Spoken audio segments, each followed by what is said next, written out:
Hello everyone, in this fourth part of Revenant's guide video, I will explain how to play Revenant effectively.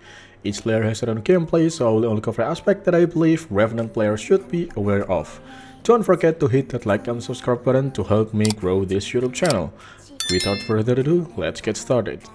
Revenant is a physical sub-DPS that provides a gameplay experience with a dark version of Revenant. Its fierce appearance makes it highly favored by many players, not only because of its appearance but also due to its presence which greatly benefits a physical party formed. In this case, I will clarify it in the following explanation. First, Revenant V Key. The V Key is a feature given to Revenant with various effects. Among them are: upon activating, skill categorized as Valencia response will have their cooldown reset. The series of evolved Valencia will take effect when the V Key is activated and will cause enemies inflicted with evolved Valencia to create ruined soul trace. Additionally, there is an awakening charge speed increase of 50% and a 15% damage increase against bosses. And about the evolved Valencia and ruined soul trace, I will explain it on the next chapter. Okay, so move on to the next one. Second, hidden trivia. There are several names mentioned but not clearly highlighted, and there are several patterns that you must understand. A. Evolved Valencia.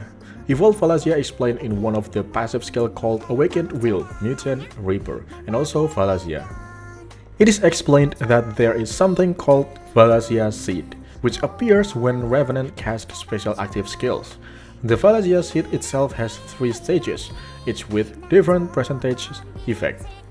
And naturally, players must activate up to stage 3 to maximize its effect. Below is an illustration of the difference between stage 1 through 3.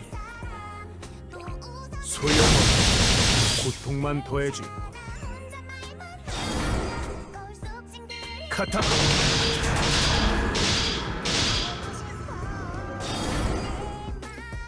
소용없어. 고통만 더해질 뿐. Stage 3 itself is referred as Evolved Valencia. Normally, to obtain Stage 3 requires casting skill 3 times, but there is a tip to easily achieve Stage 3, namely by using the V Key. By using the V Key, a single hit can directly apply Valencia's hit Stage 3 to the enemy. B.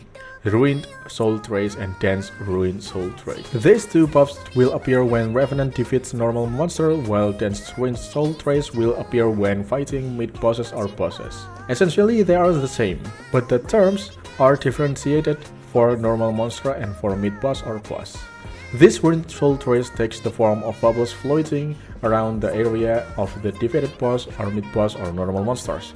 The effects themselves are movement, jump, and action speed increased by 10%, MP recovery when attacking or attacked increased by 1.5 times, duration of 20%, and cooldown decrease of 3 seconds for those who acquire the bubble or standing around the area. C. Other passives. Meanwhile, there are other passives that will greatly benefit you, which I will summarize as follows. The first one, physical and magical defense decreased by 2% with a maximum of 10 stacks, which mean 20% in total, and this buff will stay permanently. Next, damage increase to enemies with HP lower than 50% is 10%, and when lower than 10% is 15%. Valencia response damage skill increased by 20%, critical damage increased by 20%, and Valencia response skill MP cost decreased by 15%. Third, skill rotation and skills to bring. I personally use this set of skill, but you are free to customize your skill set. The skill rotation I usually use is first press Awakening Key and then V Key, then Overgrowth followed by Sprout and then Catacomb. Then use Interdiction and Soul Crash. Finally, use the mod E7 Burst or Merciless Revenge if you do not have the mod E. The rest of the skills should be rotated according to the situation and your cooldown conditions. Fourth, things to remember. The key point lies in the skills you bring, namely those that apply effects such as Catacomb, Soul Crash, and Sprout. The rest will automatically activate once the boss is inflicted with Evolved Valencia Stage 3. Here is an illustration on how I play Revenant according to my personal approach.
Alright, I think that's all my explanation on how to play Revenant. If you have any question, please leave your comments in the comment section below. Don't forget to hit that like and subscribe button and turn on notifications so you won't miss any Elsword content and to help me grow my YouTube channel. I'm Askavia, signing off. Goodbye.